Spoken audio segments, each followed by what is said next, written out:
Koalisi ini terancam bubar karena saling ngotot. Untuk dapat mengusung pasangan capres dan cawapres di Pilpres 2024, partai politik harus memenuhi ambang batas PT 20%. Satu-satunya partai yang mampu memenuhi ambang batas hanya PDIP. Oleh karena itu, selain PDIP, partai politik lain harus membentuk koalisi dengan parpol lain.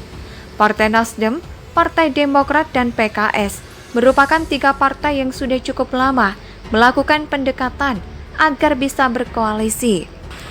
Dengar suara ketiga partai tersebut sudah mencukupi alias memenuhi ambang batas PT 20%, namun sayangnya hingga kini ketiga partai politik belum juga deklarasi berkoalisi. Partai Nasdem malah nekat sendirian deklarasi capres dengan mengusung mantan Gubernur DKI Jakarta, Anies Baswedan. Nasdem, Demokrat, dan PKS belum juga mencapai titik temu agar bisa berkoalisi. Hal yang paling sulit untuk dilakukan adalah menyesuaikan, memilih siapa yang akan menduduki posisi cawapres, mendampingi Anies Baswedan. Rencana koalisi Partai Nasdem, Partai Demokrat, dan Partai Keadilan Sejahtera atau PKS diprediksi bisa bubar di tengah jalan. Hal itu jika PKS dan Demokrat saling ngotot mengajukan tokoh masing-masing sebagai cawapres pendamping Anies Baswedan di Pilpres 2024. Demokrat mengajukan AHY, sedangkan PKS mencalonkan AHER sebagai cawapres. Jika Demokrat dan PKS super ngotot ingin cawapres dari kadernya, kemungkinan koalisi yang coba dibangun akan bubar di tengah jalan. Sejak awal Nasdem sudah menegaskan untuk mengusung calon non-partai jika mau berkoalisi. Syarat tersebut ditujukan untuk Demokrat dan PKS.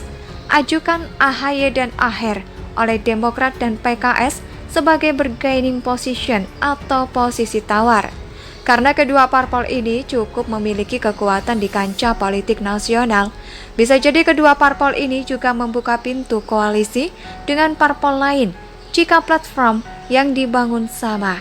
Apalagi muncul rumor jika Nasdem akan ditendang dari kabinet dan menggantikannya adalah PKS. Jika ini benar terjadi dan PKS menerimanya, maka dapat dipastikan koalisi yang akan dibangun oleh Nasdem, Demokrat, dan PKS akan bubar, tidak akan terjadi. Penentuan siapa yang menjadi cawapres pendamping Anies Baswedan menjadikan jalan komunikasi dari Nasdem, PKS, dan Demokrat untuk mewujudkan sebuah koalisi Pilpres.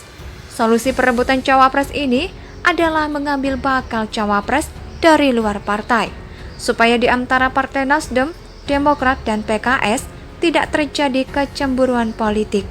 Kedua, merelakan salah satu dari kandidat cawapres ini mundur, tentunya dengan kompensasi yang telah disepakati. Misalnya PKS merelakan AHY jadi cawapres Anies dengan syarat PKS memperoleh kompensasi dari Demokrat. Artikel ini ditulis oleh Adin di siward.com. Bagaimana menurut pendapat Anda? Silakan tulis pendapat Anda di kolom komentar.